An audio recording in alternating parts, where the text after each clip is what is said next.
before we rejoin our party, let's hear from two other Madonna experts. The first is Dr. Stuart Fishoff, a professor at California State University. He's currently working on a book about stardom, why some people have just gotta have it. The media psychologist specializes in what makes celebrities tick. His studied analysis lets him look right into the mind of Madonna. Is there anything wrong in somebody wanting success to this magnitude? No.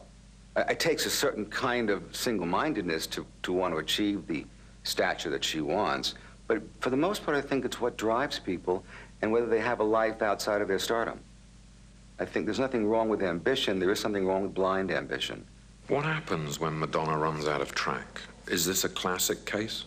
That's a tragic question. I mean, right now, she's a kind of a rebel without a pause. She's just going on and on and on in her one-trick pony style. I see Madonna reaching a point where a suicide gesture would not be surprising because her sexuality is going to run out, and she can't continue that. I mean, otherwise she becomes a grotesque caricature of herself. So long as she can maintain her kind of physical allure and the makeup and the energy that she expends, she can still play that neurotic card. That's not going to work forever. Unless she gets a more diversified ego portfolio, that she opens up other avenues for her talent. It doesn't look like acting in films is it yet. She's going to find herself in a dark corner of her mind.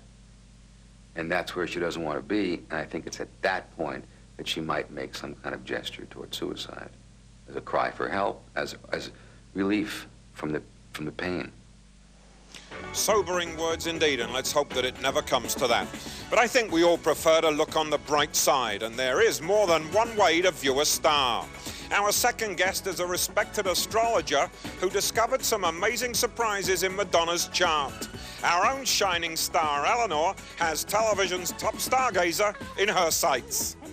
Yes, Robin. Now, Joyce Gilson looked into Madonna's future, into her ultimate fate when she studied her astrological profile. Joyce, what is the most stunning revelation that you found in the stars for Madonna? Well, the most stunning revelation is, first of all, that she is going to be involved in a lawsuit involving some contracts that she was involved in. She's going to be a hostile witness. Secondly, a lover is going to write a tell-all book, telling all, not just about Madonna's sex life, which, of course, we know a lot about, but about the contract. She has not been paid probably as handsomely as she has announced she has been. My goodness. So maybe she's not worth all those millions.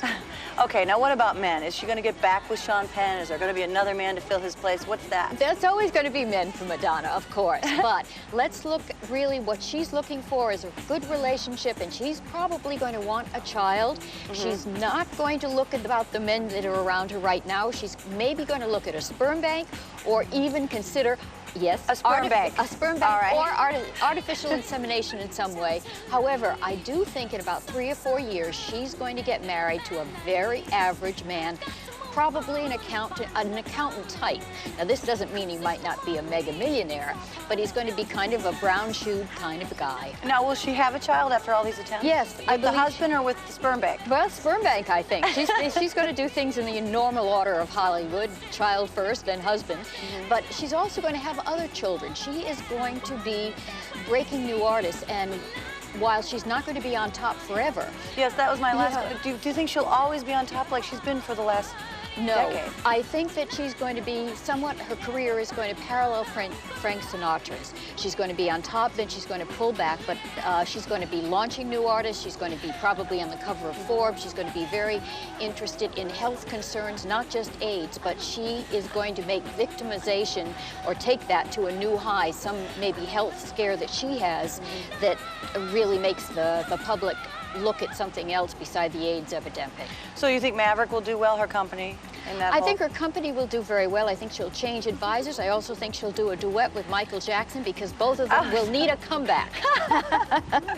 Well, thank you so much, Joyce. Thank you. All right, from all of us at the Palladium nightclub in New York City. I'm Eleanor Mondale. Thanks for being with us. And I'm Robin Leach with the last word to Madonna. Now, we gave you an opportunity to respond. We're sorry you chose not to, but anyway. We all wish you the best of luck. May your successes long continue. We're now going to let our party rock on with Madonna's favourite dancer from the Blonde Ambition Tour, Slam, and his debut song, Bring It. Good night!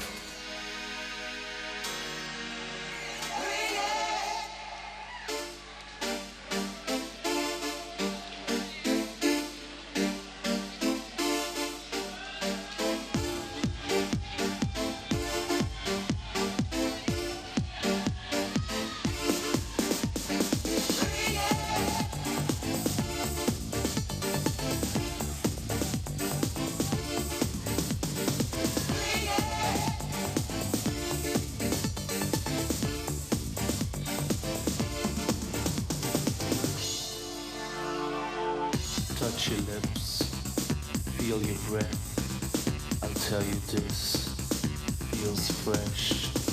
Got a sensation inside of me. It's kind of like taking ecstasy.